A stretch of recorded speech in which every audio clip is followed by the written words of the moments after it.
Hello friends, આજે આપણે બનાવીશું મસાલા પાપડ અને એની જોડે ધનિયા પુદીનાની ચટણી. તો જોઈએ કેવી રીતના બને છે. જો તમને મારો વિડીયો ગમતો હોય તો લાઈક કરજો, શેર કરજો અને સબસ્ક્રાઈબ કરી દેજો. તો આ મસાલા પાપડ બનાવવા પહેલાં આપણે ચટણી બનાવીશું. તો ચટણી બનાવવા આપણે પુદીનો, ધાણા, આદુ, મરચાં, લસણ અને ગાંઠિયા લઈ લીધા છે. હવે આ બધું મિક્સર જારમાં નાખી દઈશું અને ઉપરથી આઈસ ક્યુબ નાખીશું અને થોડું પાણી નાખી અને પીસી લઈશું.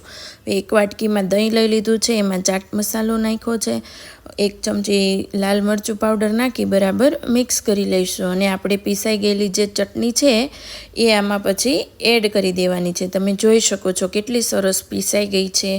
હવે આ બધી ચટણી નાખી દઈ અને બરાબર મિક્સ કરી લેવાની છે એટલે આપણી ચટણી તૈયાર થઈ જશે. તો જોઈ શકો છો જેવી રેસ્ટોરન્ટમાં મળે એટલી સરસ જ તૈયાર થઈ ગઈ છે ચટણી. હવે આપણે પાપડ માટે જે વેજીટેબલ કટ કરવાના છે એ કરી લઈશું. તો એમાં આપણે પહેલાં ડુંગળીને કટ કરીશું. બધા શાકભાજી આમાં એકદમ ઝીણા ઝીણા કટ કરવાના છે. તમે જોઈ શકો છો કેટલા સરસ આપણે ડુંગળીને કટ કરી છે, ઝીણી ઝીણી જ સમારવાની છે.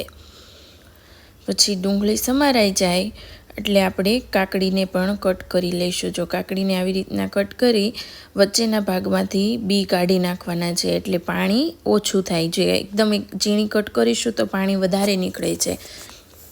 તો પહેલાં બી વચ્ચેનો ભાગ છે એ કાઢી લઈશું એટલે પાણી થોડું ઓછું થશે, જેથી પાપડ આપણા ઢીલા ના થઈ જાય પાપડ પર નાખીએ ત્યારે. ને જો એ રીતના આપણે બધી કાકડી વ્યવસ્થિત ઝીણી ઝીણી કટ કરી લઈશું. કાકડી કટ થઈ જાય પછી આપણે ટમેટાને પણ કટ કરવાના છે. ટમેટામાં પણ વચ્ચેના ભાગમાં જે બી અને પાણી હોય છે એને કાઢીને જ કટ કરવાના છે. તો જો આવી રીતના સ્લાઈસ ઝીણી પતલી પતલી કરી લેવાની, પછી કટ કરવાના છે. એકદમ ઝીણા ઝીણા જ કટ કરી લેવાના છે. તો ટમેટાં કટ થઈ જાય એટલે કોથમીરને પણ આપણે ઝીણી ઝીણી જ કટ કરી લેવાની છે.